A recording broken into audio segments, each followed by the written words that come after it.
ప్రేమ స్వరూపులారా, embodiments of divine love.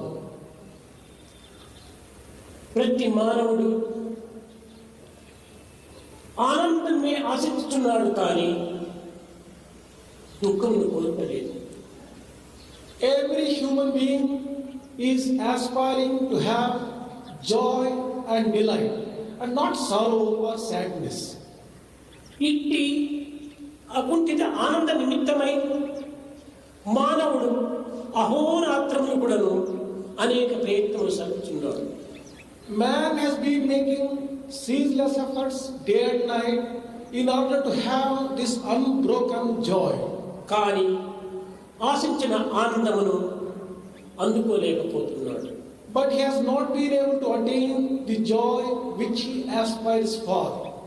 కారణమేంటి? What is the reason? దేహేంద్రియములే దానిని భ్రమించి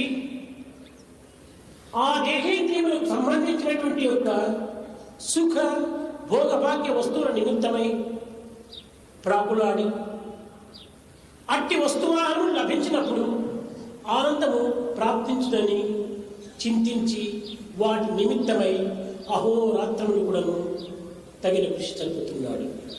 The reason for this state of affairs is that he is deluding himself that he is his physical body and his sense organs.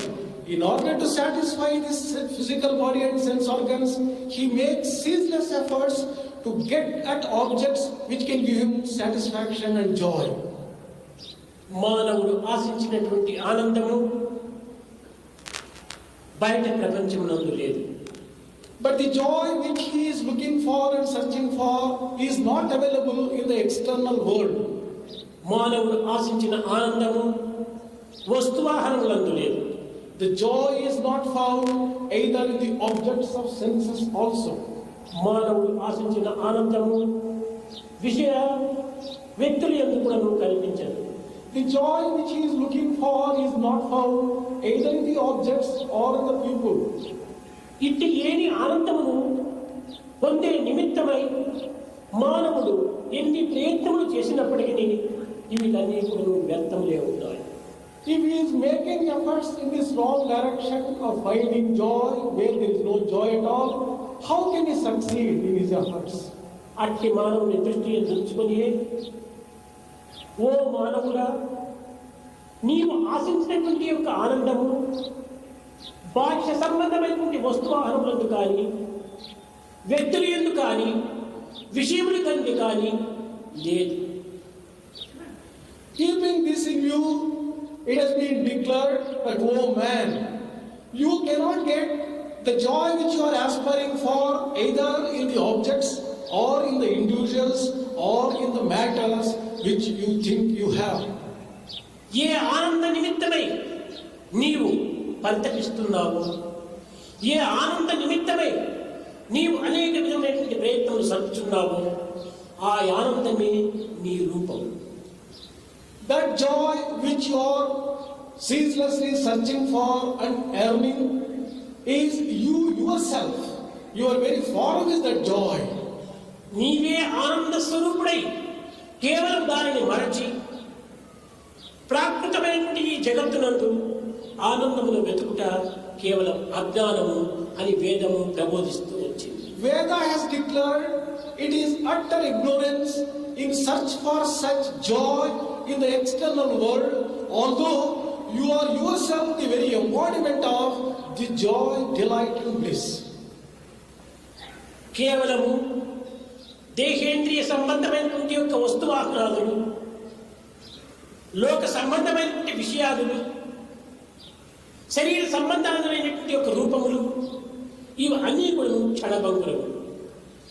All the objects of senses, the entire world, all the forms are all transitory. యదృశ్యం తన్నస్యం. ఏది దృశ్యకల్పితంగా మనకు గోచరిస్తుండాలో ఇవన్నీ కూడా మార్పు చెందినవి. Whatever you are seeing external to you as the objects, they are constantly undergoing change. మార్పు చెందినటువంటి వస్తువాహనాదులు ఎందు, విషయాదులు ఎందు, వ్యక్తులు ఎందు మార్పు చెందినటువంటి ఆనందం లభించటము ఇది కేవలం వెలితనం. It is foolish to expect to find the permanent joy in objects, people, and matters which constantly go on changing. నిత్య సత్యమైనటువంటి యొక్క ఆత్మతత్వం నందు మాత్రమే ఇట్టి నిత్యానందం వరకు ప్రాప్తిస్తుందని కూడా వేదము హెచ్చరిస్తూ వచ్చింది. Veda has also cautioned that we can find such permanent truth and joy only in Atma, which is basically permanent and based upon truth. బాహ్య విచారణ సలితం కేవలం తాత్కాలిక ఆనంద నిమిత్తమే కానీ శాశ్వత ఆనందం మనకు ప్రాప్తించదు. Searching for joy in the external world can give you only temporary joy, but it cannot give you permanent joy. అంతర్ పరిశోధనకు మానవుడు సంసిద్ధుడు కావాలి. Man must be ready to look for such joy within himself. అప్పుడే ఆశించిన ఆనందాన్ని తాను అనుభవించగలడు. Then only he can experience the joy which he is looking for. శైశవ స్థితి యందు బిడ్డ